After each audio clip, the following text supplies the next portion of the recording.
Welcome to the Unsleever. Today's video is all about the Queen, Janet Jackson. I can't believe I have not done a video about Janet yet, since she's one of my all-time faves. But here I am to amend this with a ranking of her albums. I will show you all her albums on vinyl and a little bonus at the end, including her compilation albums. If you like this type of content, you can check out the one I did about Rihanna's discography box set, and if you enjoy my videos, please hit the subscribe button and help me reach more vinyl lovers. Before I start, I can already say that Janet's pressings are usually very solid, and overall her albums sound great and are mastered well for vinyl. But enough of this intro, let's get to it.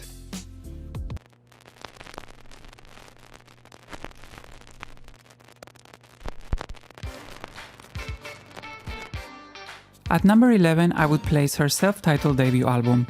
I find this album quite faceless for such a unique artist, and some songs seem to go on and on forever by just repeating the chorus. There is a bit of sibilance in a couple of tracks, but otherwise a nice sounding pressing. There is one track that I love though, and that is Don't Mess Up This Good Thing. I guess it's no surprise that her second album is also at the bottom. I like it a bit more than her debut, and there is a funk sound in the album where Janet seems to sit more comfortably. My favorite tracks are Don't Stand Another Chance, Dream Street and Fast Girls.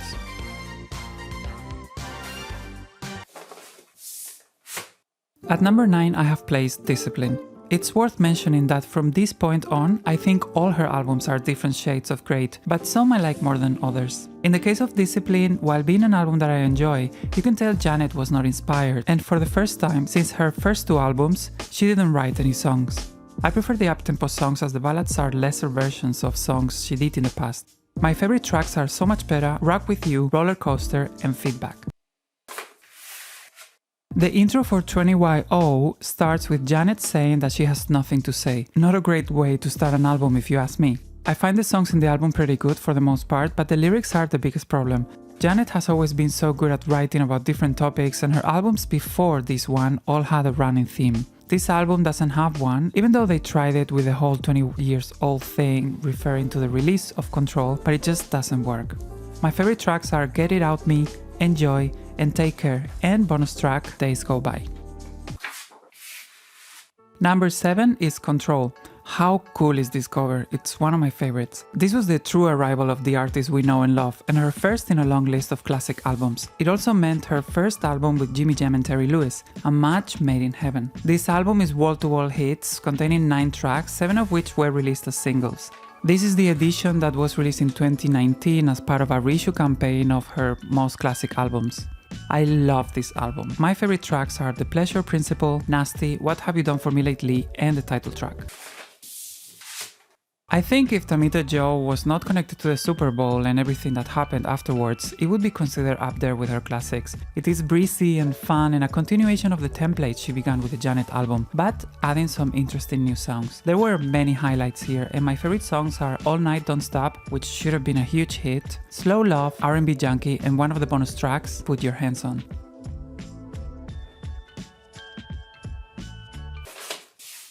Unbreakable is Janet's last album to date and a true return to form. This was released 7 years after Discipline, and that felt long back then, but now it's been almost 9 years since Unbreakable and it feels like an eternity. The album showed a more mature side of Janet, reflecting on some of the themes that she covered throughout her career and adding yet another classic to her discography. It was a pretty low-key release, there was almost no promo, but the quality of the album speaks for itself. This was the first release after the death of her brother Michael, so this event in her life is felt in a few tracks. My favorite songs are Shoulda Known Better, Broken Hearts Heal, Night, and Take Me Away.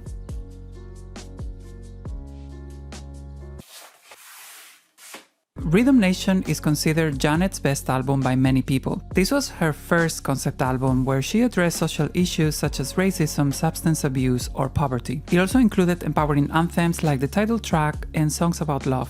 I love this album so much, and at one point in time it was higher on my list, but this is where it sits at the moment. It's really hard to pick favorite Janet albums as she has so many masterpieces. This reissue from 2019 was very welcome because it was the first time the album was released on 2 LPs and in its full length. Previous pressings didn't include the interludes and had a few tracks shortened. My favorite songs are Rhythm Nation, Miss You Much, Living in a World They Didn't Make, Escapade, and Black Cat. And as a fun fact, Rhythm Nation is actually my all-time favorite music video.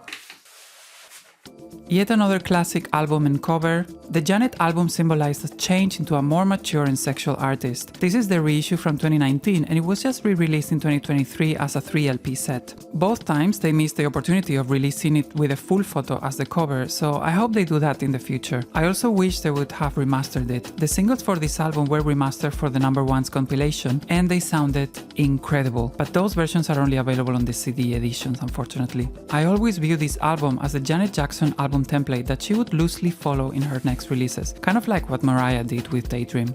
There is a lot to love here, and it includes my all-time favorite Janet song, That's the Way Love Goes. Other songs I love are If, Throb, This Time, and New Agenda.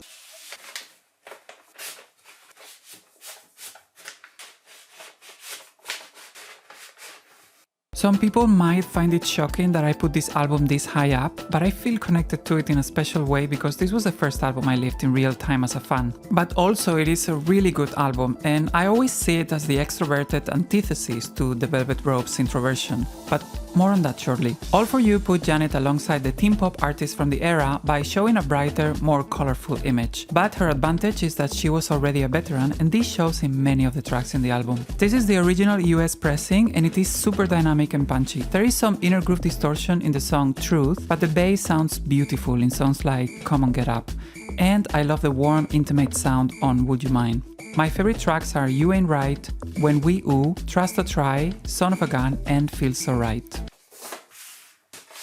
And of course, my #1 album from Janet is The Velvet Rope. I think this is an album that holds a special meaning to many people from my generation. The record is very introspective, and it is a concept album inspired by Janet's depression. This is the album that turned me into a fan, and it was a global success.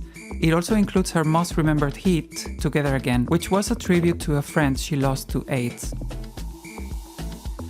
This pressing from 2019 comes in a gorgeous color and includes for the first time on vinyl the bonus track Can't Be Stopped. The original pressing is one of the best sounding in my collection. This one is also really good, but I prefer the original. My favorite songs are constantly changing, but as of the time of this video I would say they are Velvet Rope, My Need, Empty, What About, and I Get Lonely.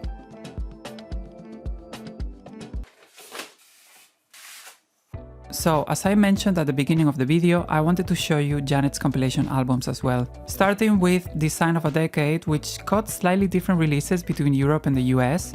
This is the European pressing, and it includes some special edits of the songs alongside 2 big hits, The Best Things in Life Are Free with Luther Vandross and Whoops Now, that were not included in the US version. The 2 new tracks Janet did for this album, Runaway and 24 Play, are among her best.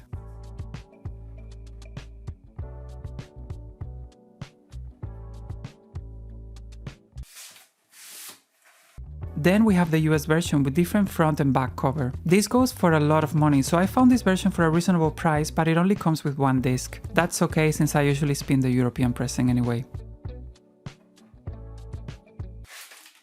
Finally, this Target exclusive of her #1's compilation. I had to use a forwarding service to import it and it arrived quite damaged, but oh well. This pressing was released in 2021 out of nowhere, and it's clearly for the locals, as it only includes a handful of tracks from the original compilation, and it omits new tracks like Nothing and Make Me.